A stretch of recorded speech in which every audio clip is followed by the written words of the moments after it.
आहट।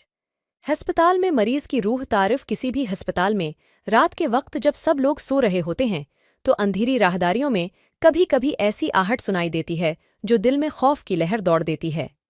ये कहानी एक ऐसे हस्पताल की है जहां एक मरीज की रूह आज भी भटक रही है।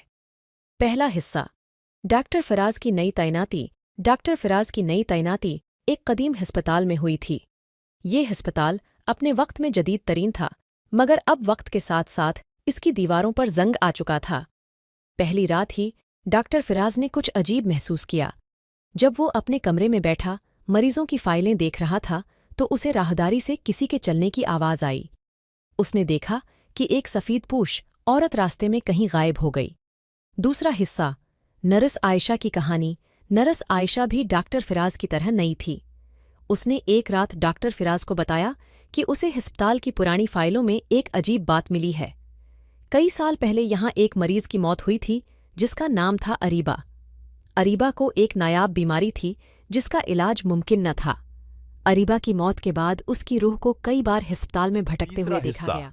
रूह की हकीकत। एक रात डॉक्टर फराज और नर्स आयशा ने फैसला किया कि वो इस रूह की हकीकत जानकर रहेंगे।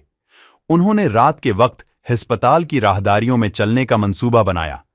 जब वो दोनों राहदारी में पहुंचे तो उन्हें एक सर्द हवा का झोंका महसूस हुआ। अचानक उन्होंने देखा कि एक औरत सफेद लिबास में उनके सामने खड़ी है।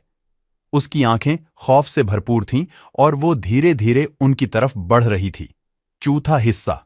अरीबा की दर्दनाक कहानी। अरीबा की रूह ने डॉक्टर फराज और नर्स आयशा को अपनी दर्दनाक कहानी सुनाई। अरीबा को उस अस्पताल में लाया गया था जहां वो तन्हाई और बीमारी की वजह से आहिस्ता आहिस्ता कमजोर हो गई।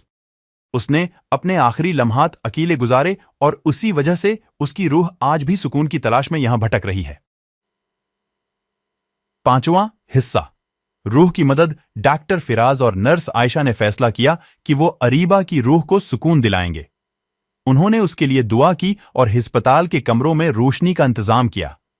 उन्होंने अरीबा की रूह के लिए एक यादगारी तकरीब का भी एहतमाम किया ताकि वो अपनी आखिरी मंजिल को पा सके। रूह का सुकून पाना। इस रात के बाद अस्पताल में दोबारा आहट की आवाज़ें नहीं आएं। डॉक्टर फराज और नर्स आयशा ने महसूस किया कि अरीबा की रूह को सुकून मिल गया है और वो अपनी आखिरी मंजिल पर पहुंच चुकी है। अस्पताल में अब एक नए अज़्म के साथ सब ने मिलकर काम करना शुरू कर दिया। सातवां हिस्सा। सबक। इस कहानी से हमें ये सबक मिलता है कि ज़िंदगी में जो लोग तकलीफ़ और परेशानियों में मुब्तला होते हैं उनकी मदद करना हमारा फ़र्ज़ है। इंसानियत का तकाज़ा है कि हम दूसरों की मदद करें और उनकी मुश्किलात को कम करने की कोशिश करें। अरीबा की कहानी ने अस्पताल के अमले को ये सबक दिया कि हर मरीज़ की देखभाल और उसके दर्द को समझना बहुत ज़रूरी है। उस कहानी के इख्तिताम पर डॉक्टर फराज और नर्स आयशा ने न सिर्फ अरीबा की रूह को सुकून दिलाया बल्कि अस्पताल में इंसानियत की एक नई मिसाल कायम की। आज भी जब अस्पताल की राहदारियों में किसी मरीज की आहट सुनाई देती है तो सब अमला जानता है कि ये उनकी जिम्मेदारी है कि वो उसकी मदद करें और उसके दुख को समझें। उस कहानी के जरिए हमें यह एहसास होता है कि हर इंसान की जिंदगी की कदर करना और उसकी मुश्किलात को हल करने की कोशिश करना सबसे बड़ा इंसानी फरीज़ा है। अस्पताल की ये कहानी हमेशा याद रखी जाएगी और इंसानियत की एक मिसाल बनकर हमारे दिलों में बसेगी। आहट।